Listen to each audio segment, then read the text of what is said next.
Welcome back to our channel AMIS study circle. तो पिछले 2 से 3 दिनों में आपने देखा कि किस तरीके से नेपाल में वायलेंस हुई और कैसे इस वायलेंस के कारण वहाँ की सत्ता को ही उखाड़ फेंका गया। ये एक बहुत बड़ी घटना है कि कैसे वहाँ के आम नागरिकों ने नेपाल की पूरी सियासत को ही हिला के रख दिया और सबको इस्तीफे देने के लिए मंजूर कर दिया। उनकी पिटाई हुई, उनके घर जलाए गए, सरकारी इमारतों को आग लगा दी गई और वहाँ के मंत्री प्रधानमंत्रियों को तो हेलीकॉप्टर से तक भागना पड़ा। ये चीज़ें आपने पिछले कुछ दिनों में अपने सोशल मीडिया प्लेटफॉर्म में देखी होंगी। ठीक है, तो आइए इस पर छोटी सी चर्चा करते हैं कि मामला क्या था। आपको सारी बातें पता चल चुकी होंगी, फिर भी छोटी सी चीज़ बताता हूँ। आज के लेक्चर में हम लोग देखने वाले हैं 2 चीज़ें, ऑनगोइंग नेपाल वायलेंस और इसका भारत पर क्या इम्पैक्ट पड़ने वाला है वो। तो मेरा जो ज़्यादा ध्यान रहेगा वो इस वाले टॉपिक में रहेगा कि इसका क्या इम्पैक्ट पड़ने वाला है। तो ब्रीफ में मैं आपको बता दूं कि नेपाल में वायलेंस क्यों हुई। नेपाल में जो वायलेंस हुई है इसको ट्रिगर किया एक ऐसे आदेश ने, नेपाल की सरकार ने लगभग 26 जो सोशल मीडिया प्लेटफॉर्म है उसको बैन कर दिया, जिससे जो वहाँ का जो जनरेशन जी है, आप सुन ही रहे होंगे, जेन जी कह रहे हैं जिसको, ये जो वर्ग है, ये जो युवा वर्ग है, काफ़ी उत्तेजित हो गया और सड़कों पर उतर आया। इतना हिंसक हो गया कि इसको इस बात की परवाह ही नहीं थी कि इनकी जान भी जा सकती है। 19 लोग मरे भी, शायद हो सकता है कुछ और मर गए हों। तो उस चीज़ की परवाह किए बगैर ये इतने आंदोलित हो गए कि इन्होंने सत्ता को ही उखाड़ फेंका। ये कोई बहुत छोटी मोटी घटना नहीं है, बहुत बड़ी घटना है ये, कि कैसे आम लोगों ने एक मजबूत सरकार को उखाड़ फेंका। ठीक, मंत्रियों को दौड़ा दौड़ा कर पीटा गया, भूतपूर्व मंत्री के पत्नी को आग के हवाले कर दिया गया, वो जिंदा जल गई। हालांकि बहुत ही खतरनाक स्थिति थी, वो रही होगी। सरकारी इमारतों को आग के हवाले कर दिया गया। ये सारे विजुअल्स आपने पिछले 2-3 दिनों में देखे होंगे। इमीडिएट कॉज ये बना, लेकिन इमीडिएट कॉज से इतना बड़ा वायलेंस क्रिएट नहीं किया जा सकता। इसके पीछे जरूर कोई ऐसी वजह रही होगी जो लंबे समय से एक डिसकंटेंट क्रिएट कर चुकी थी। किसमें? डिसकंटेंट यानी कि एक प्रकार का असंतोष क्रिएट कर चुकी थी वो नेपाल के लोगों में। ये डिसकंटेंट क्या था?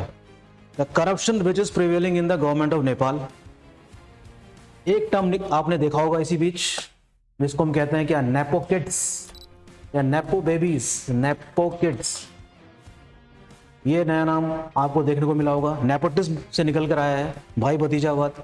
तो इन जो सरकारी आका हैं, मंत्री, प्रधानमंत्री, वित्त मंत्री, इन सब के बेटे बेटियां बिल्कुल ऐश से अपनी ज़िंदगी काट रहे थे, महंगी गाड़ियों में घूम रहे थे, विदेशों की यात्रा कर रहे थे, शानदार तरीके से अपना जीवन का लुत्फ उठा रहे थे, प्राइवेट जेट में घूम रहे थे। आखिर एक सीमा होती है हर चीज़ की। तो इस वर्ग को, इस ग्रुप को, जिसको हम जेन जी कह रहे हैं, ये बर्दाश्त से बाहर हो गया था, पानी सर से ऊपर गुजर गया था और सरकार को इस बात का अंदाजा भी नहीं था कि ये वायलेंस इतना विध्वंसक हो सकता है कि हमें सत्ता भी, हमारे हाथ से सत्ता भी जा सकती है। राइट? तो ये कोई छोटी मोटी घटना नहीं घटी। मैं मान के चल रहा हूँ कि आपको इन सब चीज़ों के बारे में पता चल चुका है अच्छी तरीके से। वायलेंस क्यों हुआ, उसके पीछे का कारण क्या था, और सरकार में जो व्याप्त करप्शन है वो भी एक कारण माना जा रहा है। 2010 में नेपाल का संविधान बना था। जिस उद्देश्य से नेपाल का संविधान बनाया गया था, ऐसे कोई भी उद्देश्य पूरे होते हुए नजर नहीं आ रहे थे। तो आप समझ सकते हैं कि किस तरीके से लोग मोबिलाइज हुए और सत्ता को उखाड़ फेंका, पूरी तरीके से उखाड़ फेंक दिया। मंत्रियों को दौड़ा दौड़ा कर पीटा गया है, हद कर दी। अब देखते हैं कि आने वाले दिनों में नेपाल की स्थिति कैसी होगी और भारत का उसमें क्या रोल रहेगा। राइट? दूसरा जो इसका पॉइंट है वो ज़्यादा इंपॉर्टेंट है, इसको जरा ध्यान से सुनिए कि नेपाल में हुई इस वायलेंस का भारत पर क्या असर पड़ने वाला है। इस समय भारत सरकार बीजेपी की है। अगर बीजेपी की नहीं होती तो कांग्रेस की होती, कोई भी सरकार होती अगर भारत में, तो इस आंदोलन का भारत पर कोई भी असर नहीं पड़ता। The big no.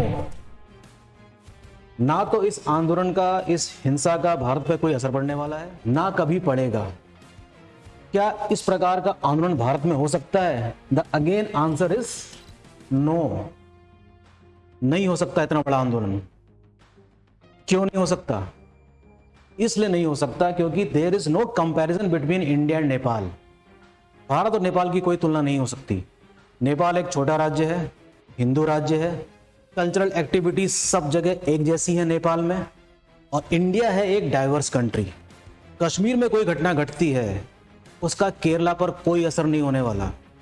उत्तराखंड में अगर कोई घटना घटती है, राजस्थान के लोगों को इससे कोई मतलब नहीं है। अगर यहाँ की अपनी लोकल प्रॉब्लम से वो अगर कोई हिंसा हुई है तो भारत में इस प्रकार की हिंसा हो जाए और केंद्र सरकार को उखाड़ फेंका जाए तो ये बिल्कुल असंभव सी बात है। नो, ऐसा कभी भी नहीं हो सकता इंडिया में कि ऐसा जन आंदोलन हो जाए और उखाड़ फेंके। हाँ, वोट के जरिए जरूर वो सरकार बदल सकते हैं अपने समय पे, दैट कैन बी डन, लेकिन इस प्रकार की हिंसा के सहारे सरकार नहीं बदली जा सकती, इंडिया में नहीं बदली जा सकती। ये सिर्फ काम छोटे देशों में हो सकते हैं। अब फ्रांस में भी इसकी आवाज आहट सुनाई दे रही है, बांग्लादेश में हमने देखा, नेपाल में भी देख ही रहे हैं, फ्रांस में सुगबुगाहट हो रही है। भारत जैसे विशाल देश में ऐसी कोई संभावना नजर नहीं आती। हाँ, लोकल स्तर पर जरूर ऐसे आंदोलन होते रहते हैं। राज्य स्तर पर जरूर राज्य की जनता अगर बहुत ही खफा है अपनी सरकार से तो मुख्यमंत्री को इस्तीफा देना पड़ सकता है, लेकिन मुझे तो नहीं लगता कि भारत के लोग मंत्रियों को दौड़ा दौड़ा कर ऐसे पीटेंगे जैसे कि नेपाल में पीटा जा रहा था। No possibility of this. Bharat का एडमिनिस्ट्रेटिव स्ट्रक्चर इतना जबरदस्त है कि लोगों को ऐसा करने की हिम्मत ही नहीं होगी। पीटना तो बहुत दूर की बात है, बहुत दूर की बात है। तो भारत सरकार को ऐसी ही हिंसाओं से कोई भी खतरा नहीं है, चाहे कुछ भी हो जाए। उसके लिए मास मूवमेंट चाहिए। मास मूवमेंट तो मुझे सिर्फ एक ही याद आता है और वो था इंडियन नेशनल मूवमेंट में जो गांधी जी ने चलाया था। That mass movement is required to dethrone, to uproot the government. Mass movement तो गांधी जी के नेतृत्व में हमने देखा था इंडियन नेशनल मूवमेंट में 3 बार। नॉन कॉर्पोरेशन मूवमेंट 1921 का, सिविल डिसोबीडियंस मूवमेंट 1930 का, और क्विट इंडिया मूवमेंट यानी कि भारत छोड़ो आंदोलन 1942 का। उसे कहते हैं मास मूवमेंट। तो इस प्रकार के मैग्नीट्यूड का हमको मूवमेंट चाहिए इंडिया में अगर आपको सरकार को उखाड़ फेंकना है। मुझे नहीं लगता ऐसा कुछ हो सकता है भारत में, बिल्कुल भी संभावना नहीं है। सरकार काफी मजबूत है, इसके अलावा भी कोई सरकार होती तो भी ये संभावना नहीं होती। और भारत का अपना जो कल्चरल बैकग्राउंड है ये इतना डाइवर्स है कि यही भारत की खूबसूरती है, ये खुद ही भारत को बचा लेती है। एक क्वेश्चन आया था यूपीएससी में कुछ साल पहले, मेंस में, जीएस में, कि क्यों भारत के साथ और भी कई सारे देश आजाद हुए थे, वो लोग तो सिविल वॉर की चपेट में आ गए, भारत इससे बचा रहा। एक्सप्लेन कीजिए इसको।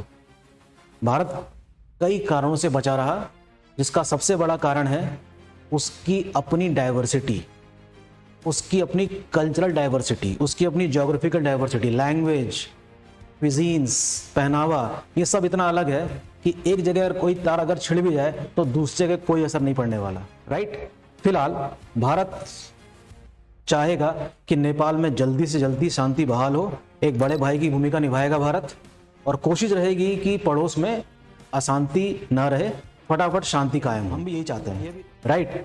तो आप लोग कमेंट करके मुझे बताइएगा कि जो मेरा ओपिनियन है इट्स इम्पैक्ट ओवर इंडिया वाला, क्या आप उससे सहमत हैं?